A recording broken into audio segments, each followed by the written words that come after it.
Hello and welcome back to another episode of Behind the Business Breakdown. And we're still lucky to be joined with Simon Fedorovsky. Thank you. So Simon, I know we were supposed to talk about a few things already, but we had a client that came in the other day with a few issues and I wanted to know if we could talk about them instead. Sure. Yeah, absolutely. So they've been basically issuing one-off invoices for the longest time and recently switched to having subscriptions and contracts and other, big commitments on payments. And their accounting system just hasn't been holding up for them. Do you have anything like that you think could translate? Yes. I think I know a good example and we can dive right in, actually. This is a good example for this. So company that's been on QuickBooks Online and has been using it for years as a software company. And as the years went by, exactly what you said, actually, it's they finally got to a point where things were getting a lot more complicated. So they had to go to monthly billing, charge people on contract, automatic credit cards, and keep track of the subscriptions. So like a SaaS company would.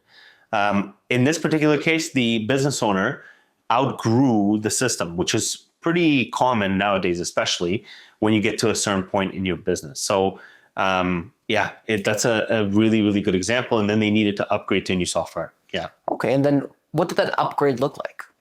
So for this company, it's a Canadian company. They actually got to a point where they had to set up contracts and keep track of subscriptions. And unfortunately, QuickBooks doesn't have a good way to do that easily. So they went to something like Zoho Subscriptions alongside and tagged onto Zoho Books.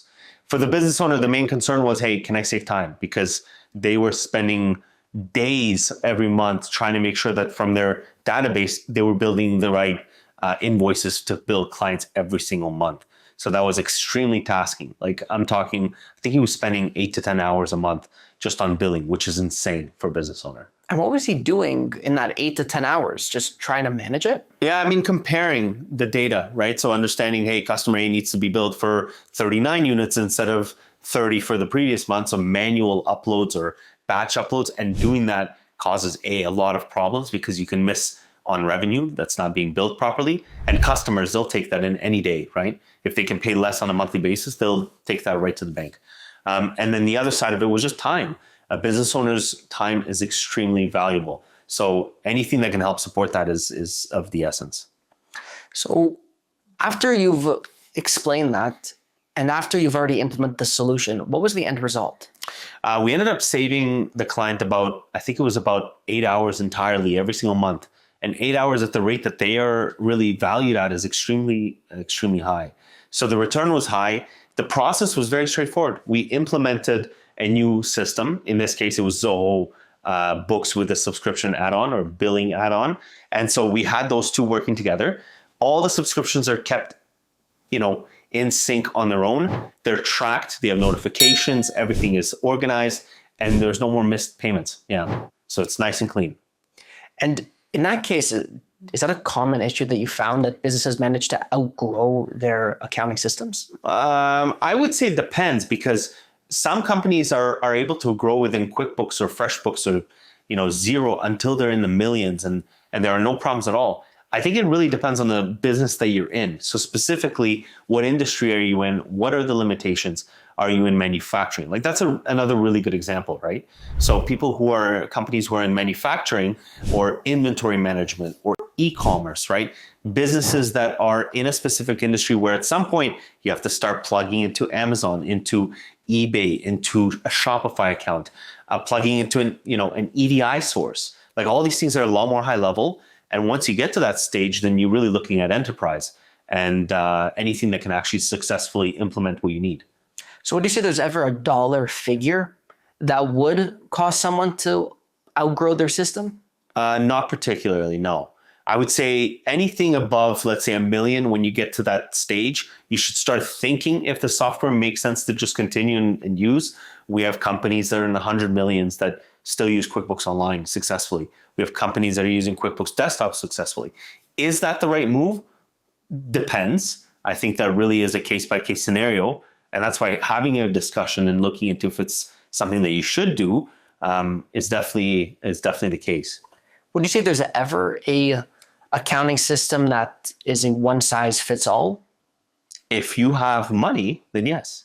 I would say if you have money, then you can go down the NetSuite, SAP enterprise route, and then you're golden. But I think when you get to that stage, it's extremely expensive to maintain and implement. So looking for solutions that are mid-market that can successfully have all those pieces is really the main point here, because you can go with something like Zoho Books with any of the add-ons that they have or the integrations that they have and get a ton of value overall. Yeah. In your experience, do you feel that you get more value from those more expensive pieces whenever you do pay for them? For some industries is what I'll say, because there are certain limitations with every software. If you look at, for example, NetSuite, when you're doing manufacturing, WMS, like warehouse management, MRP, which is material resource planning, when you get to that level of accounting and inventory and operational, dependencies, yes, you have to make those jumps. Yeah. Now, the client you mentioned, they were spending 8 to 10 hours of their time comparing data.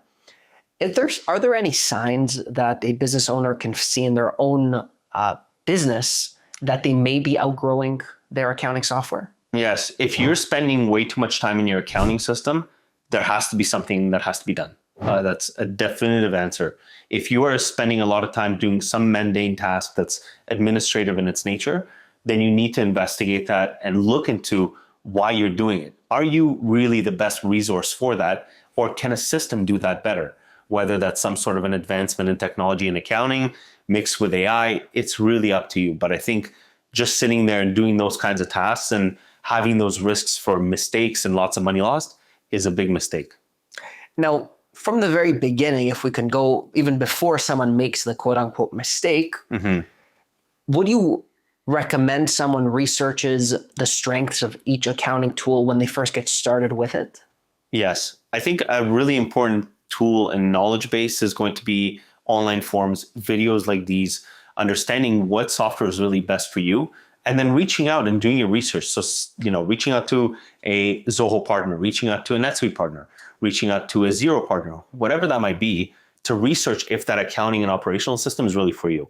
Otherwise, you're just going to be stuck doing the same thing, and then you're going to get to a point where those mistakes are now dollar-style mistakes, and you're not only losing time, you're also making mistakes on the revenue. So in this case that we just talked about, 10 hours a week or 8 to 10 hours a month, let's call it. I think that's what we said. That's a lot of hours. That's a ton of time. That equals to about 1/16 of somebody's salary annually. It's a lot of work.